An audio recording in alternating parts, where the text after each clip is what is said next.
এতদিন আমার পূর্ববর্তী যে সকল বক্তারা বক্তব্য রেখে গিয়েছেন ওনাদের বক্তব্যগুলো শুনছিলাম। বিশেষ করে আমাদের বাংলা যে বঙ্গাব্দ অথবা বাংলা যে সাল রয়েছে সেটির যে ইতিহাস, এই ইতিহাসটা এটা খুব আশ্চর্যজনক হবে না যদি বলি যে আমারও সঠিক ইতিহাসটি জানা ছিল না, আমি আজকে আপনাদের মাধ্যমে জানতে পারলাম। তো আমার মনে হয় যে আমাদের যে নতুন প্রজন্ম, তরুণ প্রজন্ম যেভাবেই বলি না কেন, সবসময় নতুন প্রজন্ম বা তরুণ প্রজন্ম থাকবে। তো তাদেরকে আমাদের বাংলা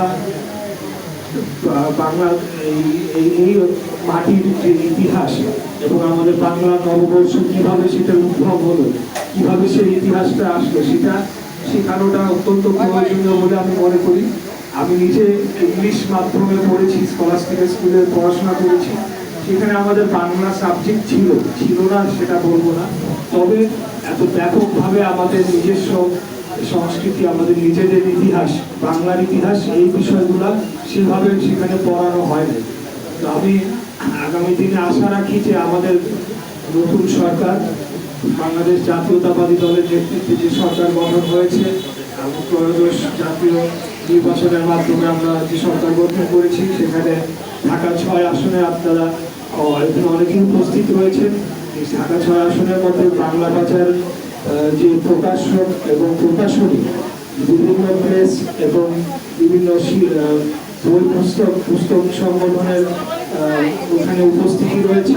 তো আমি তাদের উদ্দেশ্যে বলবো যে আমি আপনাদের নির্বাচিত জনপ্রতিনিধি হিসেবে আপনাদের যে ব্যবসা, আপনাদের এই ইন্ডাস্ট্রি, এই সেক্টরে যে কোনো সহযোগিতার জন্য আমাকে আপনারা সবসময় সর্বাত্মকভাবে পাবেন ইনশাআল্লাহ।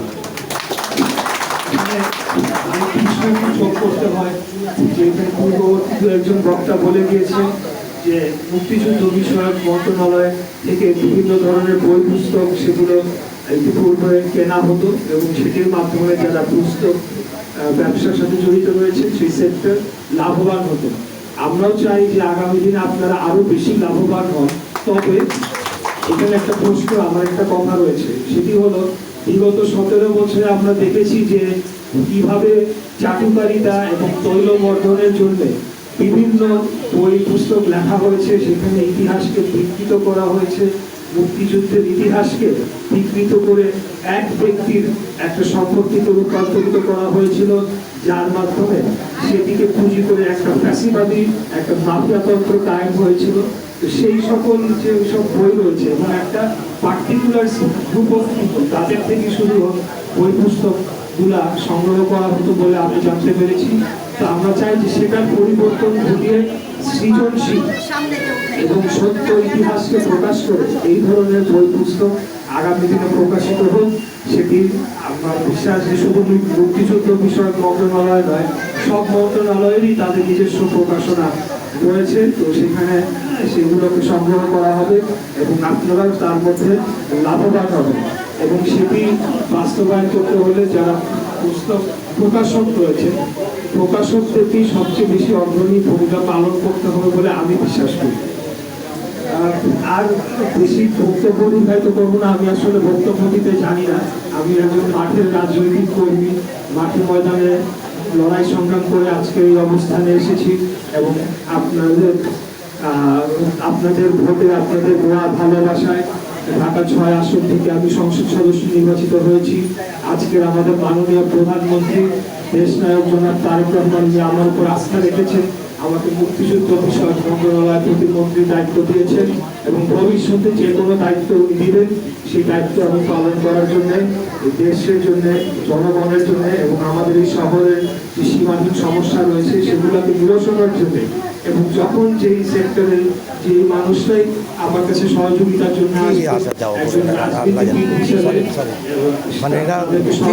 করার জন্য আমি সদা প্রস্তুত থাকবো এবং যে কোনো পরিস্থিতিতে এখানে মোশাররফ আহমেদ ঠাকুর বলে গিয়েছেন দল মতের ঊর্ধ্বে উঠে, অবশ্যই দল মতের ঊর্ধ্বে উঠে অন্যায়, অবিচার, দুঃশাসন, অনাচারের বিরুদ্ধে রাজনীতি করার জন্য আমরা দাঁড়িয়েছি। আমরা বাংলাদেশ জাতীয়তাবাদী দলের যারা সাচ্চা কর্মী যারা রয়েছেন তারা সেদিকে বিশ্বাস করে আগামী দিনেও অন্যায়ের বিরুদ্ধে, যে কোনো অপরাধের বিরুদ্ধে, যে কোনো অপরাধ নীতির বিরুদ্ধে, যে কোনো দুর্নীতির বিরুদ্ধে, মাদকের বিরুদ্ধে, সন্ত্রাসের বিরুদ্ধে, অর্থাৎ সেই সকল জিনিসগুলো আমাদের সমাজকে ধ্বংস করে ফেলে, আমাদের দেশকে ধ্বংস করে ফেলে, আমাদের রাষ্ট্রকে হুমকির মুখে ফেলতে পারে, সেগুলোর বিরুদ্ধে আমরা অবশ্যই দাঁড়াবো।